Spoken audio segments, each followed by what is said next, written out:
तो जो शिक्षक केंद्रित विधियाँ क्या हैं, पहले तो ये जान लेते हैं। इन विधियों को हम लोग अनुदेशात्मक विधि भी कहते हैं। इन विधियों को दूसरा नाम क्या है इसका? शिक्षक केंद्रित विधियों का दूसरा नाम क्या है? अनुदेशात्मक विधियाँ। और इसमें शिक्षक की प्रभुता रहती है। इसमें जो शिक्षक है आपका, उसकी प्रभुता रहती है। इसमें छात्र शिक्षक की प्रत्येक बात को, जो भी कंसेप्ट बता रहा है टीचर, तो छात्र शिक्षक की प्रत्येक बात को, विचार तथा दर्शन को बिना कुछ तर्क किए स्वीकार कर लेते हैं। यानी कि टीचर जो कुछ पढ़ा रहा है, कोई भी भाषण दे रहा है, व्याख्यान दे रहा है किसी टॉपिक पे, तो टीचर हूँ हाँ करते रहते हैं। बाकी उसमें कोई अगर कुछ पूछता है तो वो तर्क वितर्क नहीं करते, टीचर की बात पर बिल्कुल उसको मान जाते हैं, स्वीकार कर लेते हैं। तो और छात्रों की जो आवश्यकताएं हैं और उनकी मनोवैज्ञानिक जो पृष्ठभूमि है छात्रों की, उसका इसमें बिल्कुल भी ध्यान नहीं रखा जाता। पूरी तरह से ये कठोर और औपचारिक वातावरण इसमें रहता है। और इसमें जो आपका जो शिक्षक है वही सक्रिय रहता है, बाकी जो स्टूडेंट हैं वो निष्क्रिय रहते हैं। और तो इसमें जो आपका एक केंद्र बिंदु हम लोग कह सकते हैं, जो केंद्र बिंदु है वो आपका शिक्षक है इसमें, और शिक्षक की प्रभुता रहती है। और छात्रों की जो मनोविज्ञान है, उनकी आवश्यकता, उनका ध्यान इसमें नहीं रखा जाता। तो ये कौन कौन सी विधियां हैं वो हम लोग जान लेते हैं। पहले है आपकी व्याख्यान विधि, यानी कि लेक्चर स्ट्रेटजी जो है आपकी पढ़ते हैं आप लोग लेक्चर विधि से। और दूसरा है आपका व्याख्यान एवं प्रदर्शन विधि है। तीसरा है प्रश्नोत्तर, यानी क्वेश्चन आंसर जो होते हैं, जो टीचर प्रश्न उत्तर जो पूछे जाते हैं क्लासेस में, उसकी बात हो रही है। चौथा आपका है समूह शिक्षण, एक समूह बना लिया जाता, टीचरों का समूह होता है, वो शिक्षा देते हैं, तो समूह शिक्षण विधि। और पांचवा आपका है शिक्षक प्रदर्शन विधि। तो एक एक करके हम लोग पढ़ते हैं इसमें क्या है। पहला है आपका व्याख्यान विधि। ये जो विधि है ये बच्चों बहुत पुरानी प्राचीन समय से चली आ रही विधि है। आपने देखा होगा, आप जब पुरानी सीरियल्स देखते हैं, रामायण देखा, महाभारत देखा, उसमें आपने देखा होगा कि प्राचीन विधि में क्या होता था, गुरुकुल में जो गुरु होते थे वो बैठ के प्रवचन करते थे और छात्र उसको सुनते रहते थे। तो ये उसी से एक तरह से अगर वही विधि है ये, तो इस विधि में जो गुरुकुल में अपनाई जाती थी, गुरुकुल प्रवचन करते थे, छात्र सुनते थे।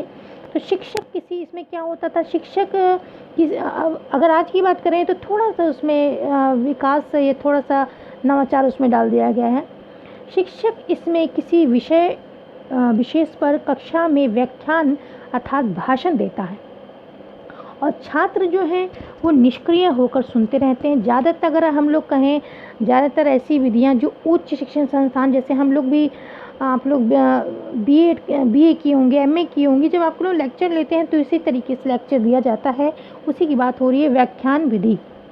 इसकी विशेषताएँ क्या क्या हैं, इसके मेरिट्स क्या क्या हैं। उच्च कक्षाओं के लिए उपयोगी बहुत है। छात्रों के बड़े समूह, यानी कि देखते हैं कक्षा में कितने सारे बच्चे हैं, ये तो नहीं कि टीचर एक एक बच्चे के पास जा रहा है, छात्र में बहुत सारे छात्र, एक क्लास में बहुत सारे छात्र बैठे होते हैं, तो एक साथ टीचर जो लेक्चर दे देता है, सब बच्चे उससे उनका टॉपिक वो पूरा हो जाता है। तो इसलिए कहा गया है कि छात्रों के बड़े समूह का एक शिक्षण एक साथ किया जाता है और कम समय में अधिक सूचनाएं दी जा सकती हैं। यानी कि आधे घंटे 1 घंटे का लेक्चर होगा, उसमें बहुत सारे तथ्य, बहुत सारी सूचनाएं दी जा सकती हैं और ये शिक्षक के लिए सरल होता है, संक्षिप्त होता है तथा होता है। अब इसके दोष क्या क्या हैं, डिमेरिट क्या क्या हैं, उसको देखते हैं। इसमें यह है कि केवल सूचनाएं देना, केवल अगर हम देखें केवल सूचनाएं प्राप्त कर लेना ही अध्ययन नहीं है। टीचर आया, फटाफट जो भी उसको टॉपिक है उसे बोलता चला गया, बच्चों को समझ में आए चाहे ना आए, उससे उसको कोई मतलब नहीं है। तो इसी तरीके से कहा कि टीचर केवल सूचना दे देता है, बच्चों को आया कि नहीं आया या सूचनाएं ले लेना ही उसको अपने माइंड में एक तरह से वो तो कंप्यूटर में भी सूचना फीड कर देते हैं, लेकिन कंप्यूटर की सोचने की शक्ति तो नहीं होती है कि उस टॉपिक पे सोच सके। लेकिन इसीलिए कहा गया है कि केवल सूचनाएं प्राप्त कर लेना ही अध्ययन नहीं है।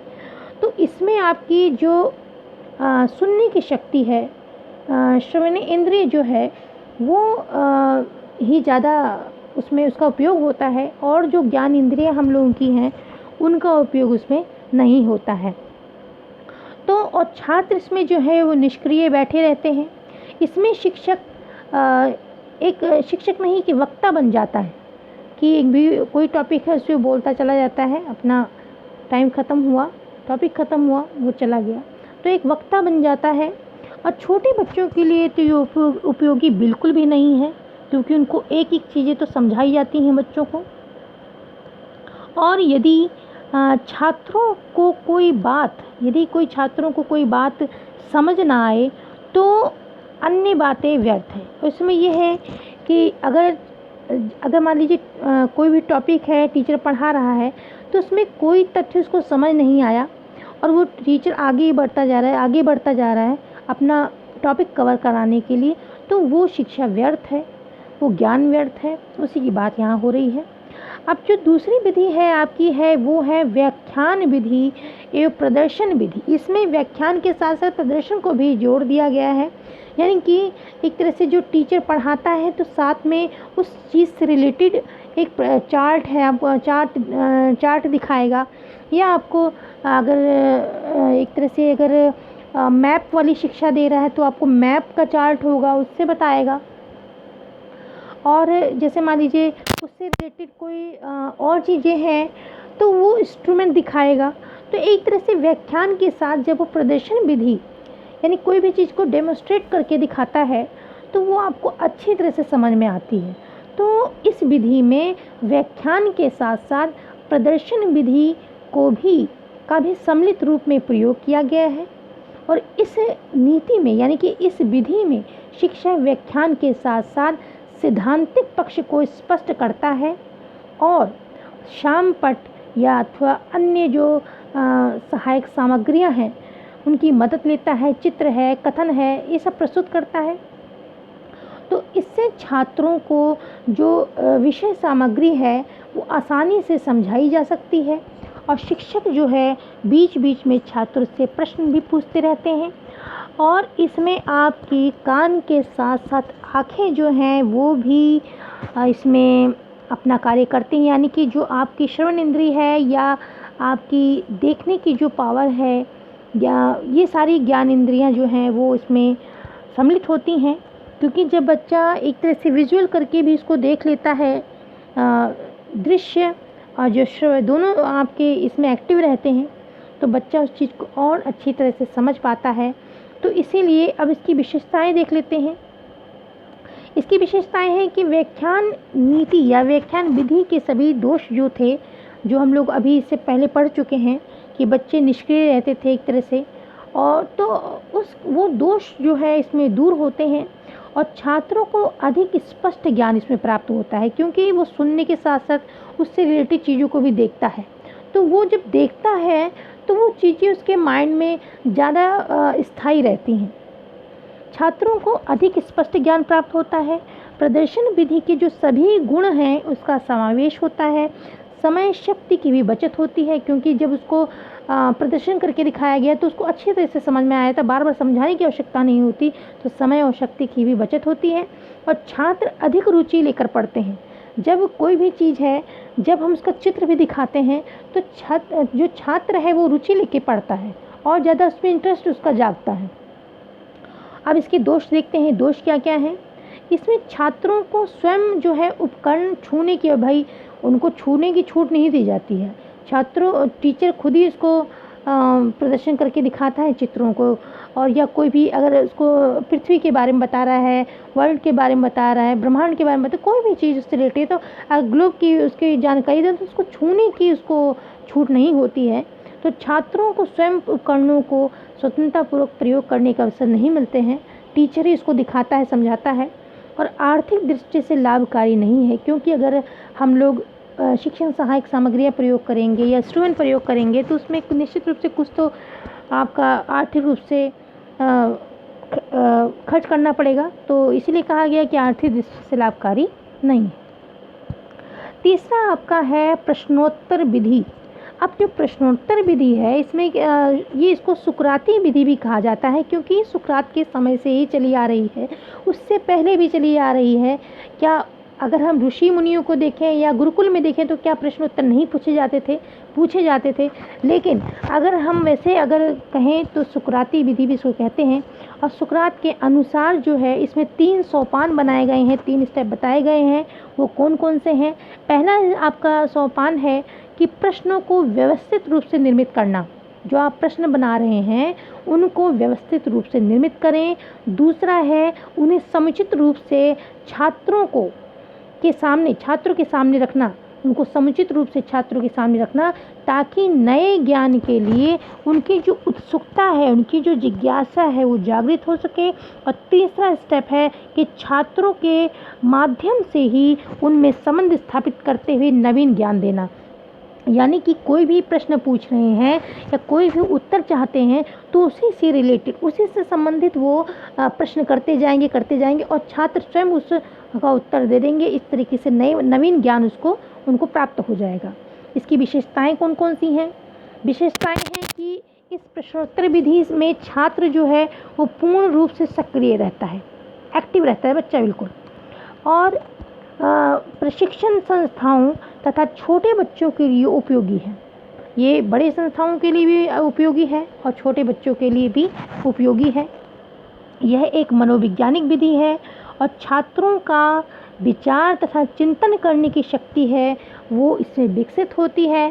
छात्रों के ज्ञान का मूल्यांकन करने में भी उपयोगी है। इसके दोष देख लेते हैं। दोष क्या क्या हैं? दोष अच्छे प्रश्न जो बनाना, क्योंकि प्रश्न तो सब बनाते हैं, जो अच्छे प्रश्न बनाना ये कला है और जिसमें सभी पारंगत नहीं होते हैं। और कभी कभी ये विधि बहुत यांत्रिक बन जाती है और ये जो विधि है स्वयं में संपूर्ण नहीं, तभी तो अन्य विधियों का प्रयोग करना पड़ता है। अगर ये विधि बहुत अच्छी होती या अपने आप में बहुत संपूर्ण होती तो हम अन्य विधियों की तरफ क्यों जाते। चौथी जो आपकी विधि है शिक्षक से संबंधित, शिक्षक केंद्रित, वो है आपकी शिक्षक प्रदर्शन विधि। शिक्षा के क्षेत्र में प्रदर्शन विधि का काफ़ी महत्व है। इस विधि में छात्र और शिक्षक दोनों ही सक्रिय रहते हैं। ये बहुत अच्छी विधि है क्योंकि इसमें दोनों जो शिक्षक हैं और छात्र दोनों ही सक्रिय रहते हैं। शिक्षक सैद्धांतिक भागों को अधिक स्पष्ट करने के लिए प्रदर्शन का प्रयोग करते हैं और छात्र सभी शंकाओं का समाधान अपने प्रश्नों द्वारा पूछते हैं और प्रदर्शन द्वारा उनको बहुत अच्छी तरह से चीज़ें समझ में आ जाती हैं। इसकी विशेषताएं कौन कौन सी हैं? छात्र जो है इसमें स्वयं देखकर सीखते हैं, वो स्वयं देख रहे हैं, इसको निरीक्षण कर रहे हैं, सीख रहे हैं। छात्रों में तर्क शक्ति, निरीक्षण शक्ति का विकास हो रहा है। प्रदर्शन के द्वारा छात्र उस ज्ञान को आसानी से आत्मसात कर सकता है। ये इसकी विशेषताएं हो गई। इसके दोष हैं कि इस विधि में बालकों को स्वयं प्रयोग करने के अवसर नहीं मिलते और कुल छात्रों में कुछ को तो संकोची होने के कारण शंकाएं बनी ही रहती हैं, वो पूछ ही नहीं पाते। तो ये इसके दोष हैं। अब जो पांचवा आपका शिक्षण विधि है वो है आपकी समूह शिक्षण विधि, यानी कि टीम टीचिंग। इसमें ये होता है बच्चों कि शिक्षा के क्षेत्र में समूह शिक्षण काफ़ी लोकप्रिय होता जा रहा है। इस विधि में विषय के विभिन्न उपविभागों के जो विशेषज्ञ हैं आपके, वो शिक्षण प्रदान करते हैं। एक कक्षा में एक ही समय में 2 या 2 से अधिक शिक्षक समूह के रूप में पहुंच जाते हैं और अपने अपने विषय को पढ़ाते हैं। एक शिक्षक जो प्रकरण है आपका, जो टॉपिक है, प्रकरण के विषय में व्याख्यान देता है, लेक्चर देता है। दूसरा उसके सैद्धांतिक जो बातें हैं वो बताता है और जो दूसरा और शिक्षक हैं वो प्रयोगशाला के प्रयोग की व्यवस्था करते हैं। तीसरा शिक्षक दृश्य सामग्री का प्रयोग करके प्रकरण को स्पष्ट करता है। तो इस प्रकार सभी टीचर समूह हैं वो शिक्षण करवाते हैं। इसमें जो कुछ अगर टीचर समूह पैनल चर्चा होती है, पैनल वार्तालाप होता है, ये भी एक तरह का जो शिक्षण समूह है आपका, समूह शिक्षण है की विधि ये भी है, पैनल वार्तालाप। और सिम्पोजियम जो है ये भी एक तरह से आपका समूह शिक्षण जो है, समूह शिक्षण विधि ये भी है। तो ये हम लोगों ने आज शिक्षक शिक्षण विधि, जो शिक्षक जो केंद्रित होती हैं, शिक्षक केंद्रित जो विधियां हैं उनके बारे में जाना। तो बच्चों ये वीडियो आप लोगों को कैसा लगा, और अगर इसमें कुछ सुधार की आवश्यकता है तो आप ज़रूर अपने कमेंट के द्वारा बताइए, क्योंकि आपके कमेंट से ही पता चलेगा। और अगर वीडियो पसंद आता है तो लाइक करिए, अपने दोस्तों के साथ शेयर करिए, और हाँ, सबसे ज़रूरी बात, सब्सक्राइब करिए ताकि, और बेल आइकन को प्रेस करिए ताकि आपको अगर नया वीडियो आए तो उसकी जानकारी आसानी से हो जाए। तो थैंक्स फॉर वॉचिंग।